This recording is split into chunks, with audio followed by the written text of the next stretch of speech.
விவசாய கூலி வேலைக்கு போயிட்டு இருக்காங்க நம்ம மக்கள்லாம். நம்ம பொம்பளை தலைவர் சொல்லுவாங்க பாருங்க, நம்ம பொம்பளைங்களுக்கு மாட்டுக்கு துணிக்கு இல்லை, அந்த மாதிரி வீட்டில் இருக்கிற பாலை கொண்டு போய் அப்படியே டிப்போல போட்டு இன்னைக்கு அந்த காசை வச்சு பிள்ளைங்களை படிக்க அனுப்புனாங்க. 1 லிட்டர் பால் வீட்டுக்கு எடுத்து வைக்க முடியாமல் பாலை கறந்து அப்படியே கொண்டு போய் டிப்போல போடுவாங்க. அந்த அளவுக்கு வறுமை இருக்கு. இந்த வறுமையெல்லாம் போக்கணும், நம்ம விவசாயிகள்லாம் நல்லா இருக்கணும்னா எடப்பாடியார் அண்ணன் வரணும், ஐயா சின்னையா வரணும். நம்ம இந்த தொகுதியில் நம்ம ஆட்சி அமைக்கணும். அப்போதான் இது எல்லா சூழ்நிலையும் மாறும். இன்னைக்கு நம்ம விவசாயத்திலையும் நம்ம ஆளுங்க எல்லாம் நல்லா மேலே வரணும், படித்து நம்ம பிள்ளைய மேலே வரணும், பொம்பளை பிள்ளைங்க நல்லா பாதுகாப்பாக நடமாடணும் இந்த தொகுதியில். அப்படின்னா அதுக்கு நம்ம இருந்தால் மட்டும்தான் இதை நம்ம சரி பண்ண முடியும்.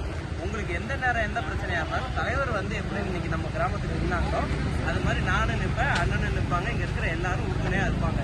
உங்களுக்கு ஏதாவது ஒரு கோரிக்கையோ வேண்டுகோளோ இருந்ததுன்னா அவசியம் நீங்கள் சொல்லுங்கள். நாங்கள் கிட்ட இருந்து நாங்கள் பண்ணி தரோமா. நீங்கள் போய் இப்போ உங்கள் சொந்தக்காரங்கள்ட்ட நம்ம ஊருக்காரங்க எல்லாத்தையும் சொல்லுங்கள், மாம்பழத்து போட்டு சொல்லி கண்டிப்பாக சொல்லணும். பண்ணுவீங்களா? நீங்கள் பண்ணுவீங்கன்ற நம்பிக்கையில தான் நாங்கள் வரோம். அதே மாதிரி குறிப்பாக 100 நாள் வேலை 100 நாள் வேலையில எவ்வளவு பிரச்சனை நம்ம எதிர்பார்க்க அதெல்லாம் நம்ம சொல்லுங்க.